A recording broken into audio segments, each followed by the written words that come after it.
Okay, part 4, be specific. You ready? It's finally time. The disco ball in Times Square has officially descended, and it is time to pick the habit that you want to cultivate. You've done some prep work. You know how habits are formed. You know who you want to be, what identity will best reach your desired outcomes, and you've identified some of your current habits. Proud of you I am, young Padawan. Typically, one of the biggest problems that people encounter when determining new habits is that they're too vague. This is why most New Year's resolutions fail. We have these nebulous ideas such as exercise more, lose some weight, live healthier. They're just too ambiguous. According to James Clear in Atomic Habits, it's not that people lack motivation, it's that we lack clarity. When will I exercise more? How will I lose the weight? And what does living healthier even mean? So in order to fix this, we need to have a specific plan. Recall the way habits are formed. First, there's the cue, then the craving, followed by the response, and then ultimately the reward. So in order to create a new habit, we must identify a specific cue with which we want to associate the habit. Clear claims that the two easiest to specify are time and location. Habits need to be plainly laid out in what Clear calls an implementation intention, which is just a statement that says, I will, insert your behavior, at time, in location. So for my swim habit that I discussed earlier, I will swim at 6 a.m. at Fountain Fort Carson High School on Tuesdays and Thursdays because I'm a swimmer. Remember, making sure you have that identity, right? But making the implementation intention statement leaves me no room for confusion as to how or when or where I will perform this behavior. I'm making it intentional until such a time when it becomes unintentional, essentially a habit.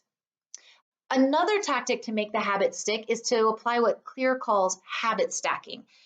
This is where you identify a current habit that you already have and you attach the new habit to it. So it would be a statement like, after, insert current habit, I will, insert new habit. The current habit doesn't have to be anything difficult. In fact, it really shouldn't be.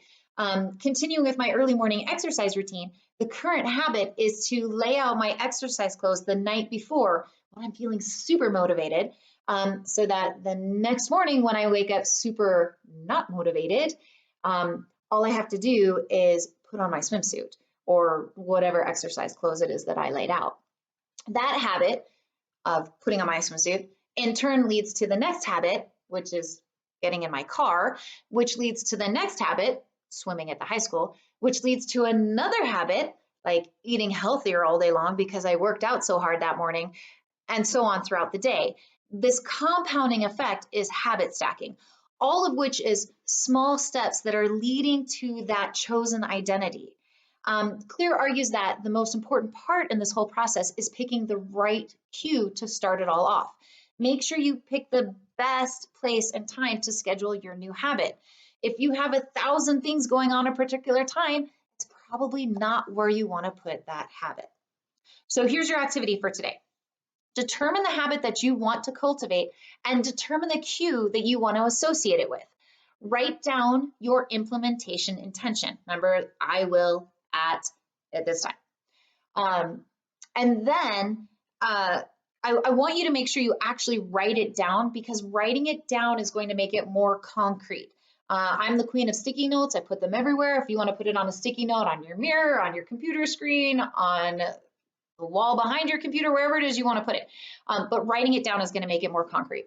This is the habit that you are going to focus on for the next 3 weeks with the Rejuvenate Habit Program. Quick note, for those of you who may be overachiever perfectionists like me, if you are anything like me, you want to fix everything immediately, like yesterday. However, I would caution you against this approach. Building a new habit, or breaking an old one as the case may be, takes time and energy and focus. Do not spread yourself too thin by attempting to build too many at once.